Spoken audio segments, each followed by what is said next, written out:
नमस्कार दोस्तों, मैं हिंदी श्रोता पिंकी उपाध्याय आप सभी का हार्दिक स्वागत एवं अभिनंदन करती हूँ अपने यूट्यूब चैनल हिंदी श्रोता पिंकी उपाध्याय पर। दोस्तों, आज मैं कक्षा 7 बसंत भाग 2 से पाठ 4 कठपुतली नामक कविता का वाचन करूंगी। यह कविता जो कठपुतली है, इसे भवानी प्रसाद मिश्र ने लिखा है। कठपुतली से तात्पर्य उन्होंने एक ऐसी निर्जीव कठपुतली से किया है जो निर्जीव होते हुए भी स्वतंत्र होना चाहती है, क्योंकि स्वतंत्रता सबको अति प्रिय होती है दोस्तों। तो कठपुतली के माध्यम से जो है कवि स्वतंत्रता के प्रसन्नता के भाव को दिखाना चाहता है। तो आइए दोस्तों, आप मेरे साथ बने रहिएगा। इस कठपुतली कविता का हम सारांश भी देखेंगे और इससे बनने वाले महत्वपूर्ण प्रश्नों को भी देखेंगे। कठपुतली।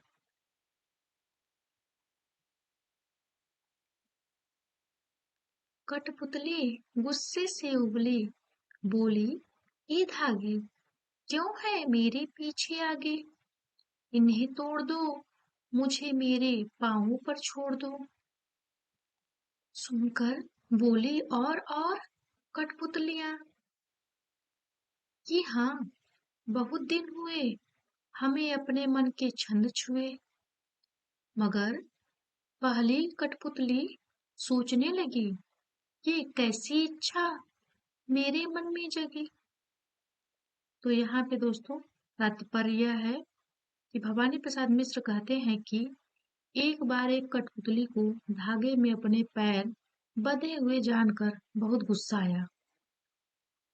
देखिए इसके भाव दोस्तों, आपको बहुत ही जो ये कठपुतली है बहुत रोचक कविता लगेगी। जब कठपुतली को ये स्पष्ट होता है कि उसके पैर हाथ जो है धागे में बंधे हुए हैं तो उससे बहुत गुस्सा आता है। वह अपने आप को बंधन में पाकर बहुत ही क्रोधित हुई। अपने अपने आप को, अपने मन के भावों को व्यक्त करते हुए वह जोर देकर यह कहना चाहती थी कि धागों बंधनों को तोड़ दो, मैं आत्मनिर्भर बनना चाहती हूँ। बोलती है कठपुतली, क्या बोलती है, क्यों है मेरे पीछे आ गई, इन्हें तोड़ दो, मुझे मेरे पाँवों पर छोड़ दो। पाँवों पर छोड़ देने का तात्पर्य है कि मुझे आत्मनिर्भर बनने दो। मेरे हाथ पैर में जो ये बेड़ियां हैं, धागे की बेड़ियां हैं, इन्हें तोड़ दो। सुनकर बोली और कठपुतलियां। यह बात सुनकर के पहले जो ये सब बातें हैं ये सुनकर के और कठपुतलियां जो हैं वो बोलती हैं कि हाँ, बहुत दिन हुए हमें अपने मन के छंद छुए, अर्थात कि अन्य कठपुतलियां भी उसका समर्थन करते हुए बोलती हैं कि हाँ, हमें भी बंधन में पड़े बहुत दिन हो गए, बीत गए। यानी पहली कठपुतली की बात सुनकर दूसरी कठपुतलियों के मन में भी बंधन मुक्त होने की इच्छा जागृत हो जाती है। पहली कठपुतली सोचने लगी कि उसके मन में स्वतंत्र होने के भाव कैसे पैदा हो गए। तब उसे पता चला कि यह सब जागरूकता के कारण हुआ, अर्थात कि आज के समय में प्रत्येक व्यक्ति सजग और जागरूक बनता जा रहा है। तो इसीलिए जो है कठपुतली के मन में भी स्वतंत्र और स्वच्छंद होने की इच्छा जागृत हुई। सुनकर बोली और कठपुतलियां। जब पहली कठपुतली स्वतंत्र होने की इच्छा रखती है तो उसकी बात का समर्थन करते हुए अन्य कठपुतलियां भी स्वतंत्र होने की बात रखती हैं और कहती हैं कि हाँ हाँ, बहुत दिन हुए हमें अपने मन के छंद छुए, अर्थात कि हमें भी मुक्त कर दो, हमें भी बंधन से मुक्त कर दो। हम भी स्वच्छंद होना चाहते हैं, हम भी बंधन से मुक्त होकर के अपनी इच्छा को जागृत करना चाहते हैं और अपने लक्ष्य को प्राप्त करना चाहते हैं। मगर पहली कठपुतली सोचने लगी, ये कैसी इच्छा मेरे मन में जगी, अर्थात कि जो पहली कठपुतली इन लोगों के मन में इच्छाएं जागृत करती है वही सोचने लगती है कि आखिर ये कैसी इच्छा मेरे मन में जागृत होने लगी। तो उसके उसके भाव जो होते हैं वो समझ जाती है कि अर्थात आज के समय में जो प्रत्येक व्यक्ति है सजग और जागरूक बनता जा रहा है, इसलिए जो है कठपुतली को भी स्वच्छंद होने की इच्छा जागृत हो गई। आइए दोस्तों प्रश्न को भी देख लेते हैं। ये बहुत ही प्रसिद्ध कविता है भवानी प्रसाद मिश्र की कठपुतली। विशेष में देख लेते हैं। इस कविता में कठपुतलियां स्वतंत्रता की इच्छा से स्वयं अपनी बात व्यक्त कर रही हैं। उनके समक्ष स्वतंत्रता को साकार बनाने वाली चुनौतियां हैं। धागे में बंधी हुई कठपुतलियां पराधीन हैं। इन्हें दूसरों के इशारे पर नाचने से दुख होता है। दुख से बाहर निकलने के लिए एक कठपुतली विद्रोह कर देती है। वह अपने पांव पर खड़ी होना चाहती है। उसकी बात सभी कठपुतलियों को अच्छी लगती है। स्वतंत्र रहना कौन नहीं चाहता, लेकिन जब पहली कठपुतली पर सबकी स्वतंत्रता की जिम्मेदारी आती है, तो वह सोच समझ कर कदम उठाना जरूरी समझती है। तो यह जो था कविता का सार था। आगे देखते हैं प्रश्न। कठपुतली को गुस्सा क्यों आया? पहला प्रश्न क्या है? कठपुतली को गुस्सा क्यों आया? तो ये ध्यान रखिएगा, कठपुतली को धागे में बंधे होने के कारण गुस्सा आया। कठपुतली धागों में बंधे होने के कारण अपने मन में स्वतंत्र होकर कहीं आ जा नहीं सकती थी। पराधीनता के भाव का बोध होने पर वह आवेशित हो उठती है और स्वतंत्रता स्वतंत्रता की पुकार करने लगती है। तो इस प्रकार जो है कठपुतली को इसीलिए गुस्सा आता है क्योंकि वो परतंत्र है। दूसरा प्रश्न देखते हैं। कठपुतली को अपने पांवों पर खड़ी होने की इच्छा है, लेकिन वह क्यों नहीं खड़ी होती? पहली कठपुतली अपने पांव पर खड़ी होना चाहती है। जब वह धागे के बंधन से मुक्त होने की बात कहती है, तो अन्य कठपुतलियां भी स्वतंत्र होने के लिए जो है लालायित होने लगती हैं। तब वो जो पहली कठपुतली को जो बोध हुआ कि अन्य कठपुतलियों की स्वतंत्रता की जिम्मेदारी भी उसी के सिर पर है, इसलिए वह खड़ी नहीं होना चाहिए चाहती थी, क्योंकि वो अकेले स्वतंत्र होना चाहती थी, क्योंकि वो चाहती थी कि सभी लोग अपने लिए जो है प्रयास करें। पहली कठपुतली की बात सुनकर दूसरी कठपुतलियां क्यों क्यों अच्छी लगी? पहली कठपुतली की बात सुनकर के दूसरी कठपुतलियों को जो बात है दूसरी कठपुतलियों को क्यों अच्छी लगी? तो इसका कारण यह था कि पहली कठपुतली के मुख से स्वतंत्र होने की बात अन्य कठपुतलियों को भी अच्छी लगी। स्वतंत्र रहना कौन नहीं चाहता, अर्थात स्वतंत्रता सभी को पसंद है। दूसरी कठपुतलियों को लगा कि यदि पहली कठपुतली आजाद हो गई तो वह भी अवश्य ही आजाद हो जाएगी। जो पहली कठपुतली थी कि स्वतंत्रता की बात अन्य कठपुतलियों को अच्छी लगी, इसीलिए। चौथा प्रश्न क्या है? पहली कठपुतली ने स्वयं कहा कि ये धागे क्यों है मेरे पीछे आगे, इन्हें तोड़ दो, मुझे मेरे पांवों पर छोड़ दो। तो फिर वह चिंतित क्यों हुई? ये कैसी इच्छा मेरे मन में जगी? दिए गए वाक्यों की सहायता से अपने विचार व्यक्त करिए।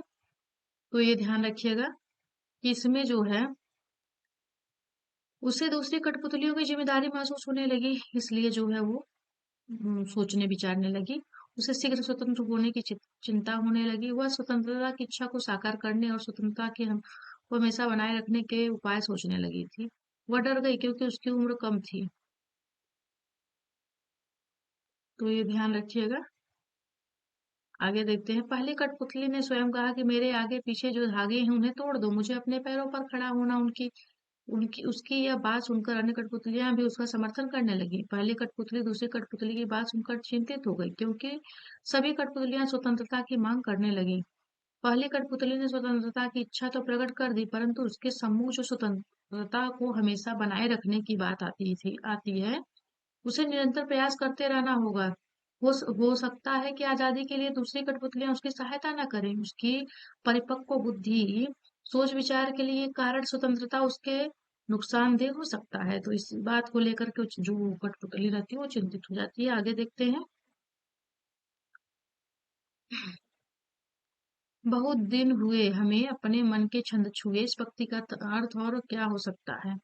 तो यही हो सकता है कि जब स्वतंत्रता के बाद व्यक्ति जो है, जब बहुत दिन हो जाते हैं और मन में कोई उमंग नहीं आई, और बहुत दिन के बाद जो है मन के भीतर कविता सी कोई बात नहीं उठी जिसमें छंद हो, लय हो। बहुत दिन हो गए गाने गुनगुनाने का मन नहीं किया, है ना?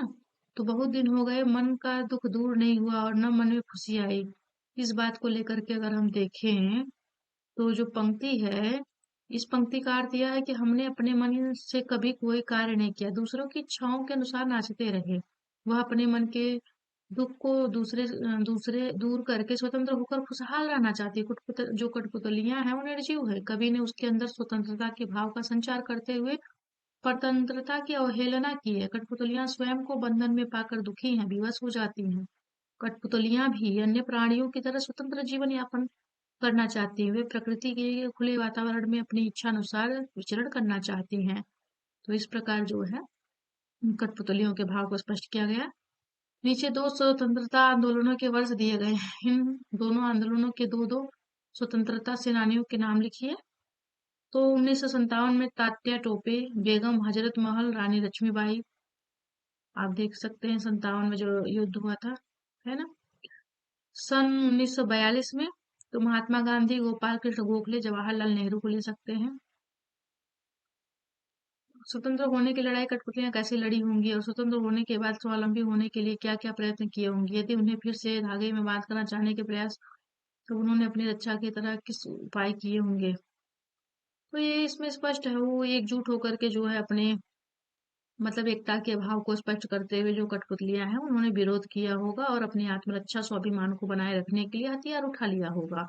उन्होंने बंधन में रहने के बजाय स्वतंत्र रहकर मर जाना ज्यादा श्रेयस्कर समझा होगा। ये कठपुतली के माध्यम से स्पष्ट किया जा रहा है। भाषा की बात करें तो कई बार जब दो शब्द आपस में जुड़ते हैं तो उसके मूल रूप में परिवर्तन हो जाता है। कठपुतली शब्द में भी इस प्रकार का सामान्य परिवर्तन हुआ। जब काठ और पुतली दो शब्द एक साथ हुए, कठपुतली शब्द बन गया। काठ और पुतली जब एक साथ होते हैं तब वहां कठपुतली बन जाता है। इससे बोलने में सरलता आ गई। इस प्रकार के कुछ शब्द बनाइए, है ना। काठ और गुलाब तो कठ गुलाब। काठ और यहाँ पे क्या है, तो ये ध्यान रखिएगा। हाथ और कड़ी तो हथकड़ी। हाथ और गोला तो हाथ गोला, हथगोला, है ना। सोन और परी तो सोनपरी। सोन और पुर तो सोनपुर। सोन और भद्र तो सोनभद्र। सोन और जूही तो सोनजूही। मट और मैला तो मटमैला। मटक मट धन मट मटक मट धन का मटका, है ना। तो बहुत सारे शब्द आप बना सकते हैं। तो मिट्टी धन मट मटका। सोन ना धन सोन सोन, तो क्या हो जाएगा, सोना धन सोन, तो यहाँ हो जाएगा सोनपुर, है ना। हाथ हाथ तो हाथ कड़ी, हाथ कड़ी से हो जाएगा। तो इस प्रकार दोस्तों आप भी बहुत सारे शब्दों का जो है प्रयोग करके बना सकते हैं। और आप लोग कमेंट बॉक्स में बहुत सारे शब्दों का निर्माण करके हमें भेजिएगा, हम अवश्य देखेंगे। कविता की भाषा में लय या तालमेल बनाने के लिए प्रचलित शब्दों को वाक्य में बदलाव होता है। जैसे आगे पीछे अधिक प्रचलित शब्दों की जोड़ी है, लेकिन कविता में पीछे आगे का प्रयोग हुआ है। यहाँ आगे का बोली डॉट डॉट डॉट बोली के धागे से ध्वनि का तालमेल है। इस प्रकार के शब्दों की जोड़ियों में आप भी परिवर्तन कीजिए। तो इसमें क्या हुआ, दुबला पतला, है ना, इधर उधर, ऊपर नीचे, दाएं बाएं, गोरा काला, काला पीला आदि जो है शब्द, इसको भी आप लोग आगे पीछे करके जो है पीछे आगे जैसे दिया है वैसे करके दोस्तों इसको आप लोग भी मतलब प्रयोग करके हमारे कमेंट बॉक्स में भेजिएगा दोस्तों। कुछ प्रश्न है दोस्तों, आप लोग उसको मैं बोल देती हूँ, आप लोग कमेंट बॉक्स में अवश्य उसको उसके उत्तर को टाइप करिएगा। मैं भी देखूंगी कौन कौन से दोस्त लोग मेरी इस कविता के व्याख्यान को सुन करके उत्तर देने में समर्थ होते हैं। तो किन लोगों की तुलना कठपुतली से की जाती है दोस्तों, आप बताइएगा किन लोगों की तुलना कठपुतली से की जाती है। दूसरा है, कठपुतली कविता का क्या उद्देश्य है। तीसरा प्रश्न है, कठपुतली कविता में से क्या संदेश मिलता है। चौथा प्रश्न है, कठपुतली धागे तोड़ने का आग्रह क्यों करती है। पांचवा प्रश्न है, कठपुतली का जीवन कैसा था। दोस्तों इसका उत्तर आप अपने शब्दों में अवश्य हमें दीजिएगा। आप मेरे साथ ऐसे ही बने रहिए दोस्तों। मैं आपको कक्षा 6 से लेके 12वीं तक के एनसीईआरटी की सभी पुस्तकों का जो है व्याख्यान, समीक्षा एवं प्रश्नोत्तर सहित आपको स्पष्टीकरण करूंगी। और दोस्तों पूरे हिंदी साहित्य को ट्रिकली पढ़ने के लिए भी आप मेरे चैनल से जुड़े रहिए। व्याकरण को भी सारगर्भित जानने के लिए मेरे साथ जुड़े रहिए। अगले वीडियो में पुनः मिलेंगे दोस्तों। इसी के साथ धन्यवाद, नमस्कार।